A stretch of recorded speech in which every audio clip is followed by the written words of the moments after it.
Yeah, hi folks. I'm just breaking down some of these GE boards. They came out of some sort of CNC machine.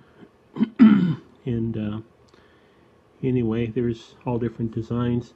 I've already gone through and clipped off the capacitors that were in between the chips on this side here, just so I can, not keep you waiting. And what I typically do on these, well, I'll start with, it's got one ceramic one here. Let's see if I'm not in the best setup here, but you can see that one's got some gold inside of it. But typically what I do on these things is, just twist off these chips and save them, of course. Well, there's one that broke.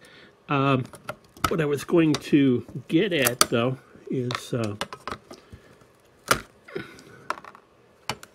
there's always a certain number of these that break. Sometimes it's hard to get the cutters down against the board tight, which is why I clipped out all those capacitors ahead of time. There's another one that busted there. But the main thing I was getting at, let me see if there's maybe a better one here. These Motorola ones I know have gold inside of them, but haven't really had one break too awkwardly. There we go. I don't know if this is going to show up on the camera or not. Where are we at? Yeah, you can kind of see the pins there have gold on them, and of course the lead frame inside does too. And just look in there.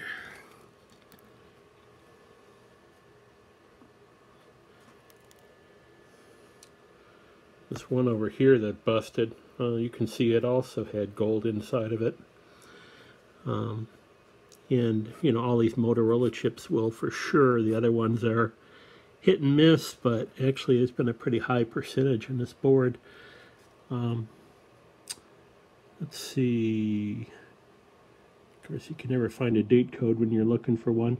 I would guess these are back in the late 70s, early 80s.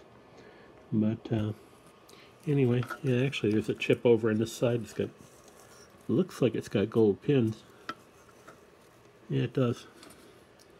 So, but what I was getting at was, a lot of these guys say that they just, take out everything that's magnetic and throw it away. I think you're throwing away money, because more often than not, or more often than you'd think, there is some gold on those pins or on the internal lead frame.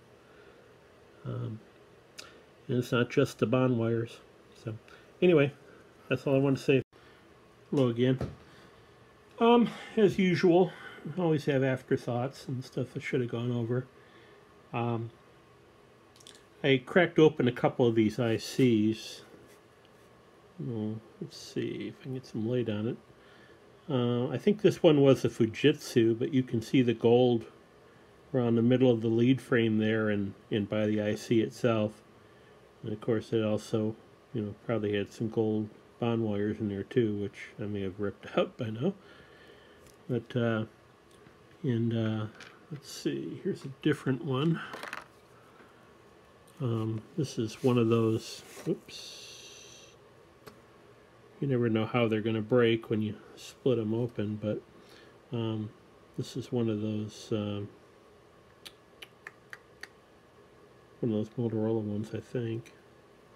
So, kind of hard to see. The other thing I was going to say is, if you don't have, end cutters, they're a great tool. It's like that ceramic chip. I was able to break the top off of it. If you just grab the remainder of it, and of course, crap. Just grab the remainder of it and twist it, you know, all the pins are loose now. It's ready to go. So, last but not least, if you, what I do on these is, I'll take in, I'm going to use the bigger ones. I'll take and grab on the connector.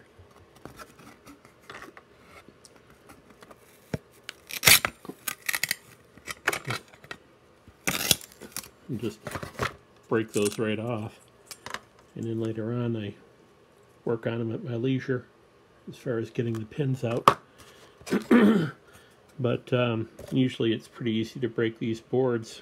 This side doesn't have a... Yeah, okay. It actually, you know, breaks at that line of feed-throughs. So, anyway, that was the only other thing I wanted to add. Thanks. Bye.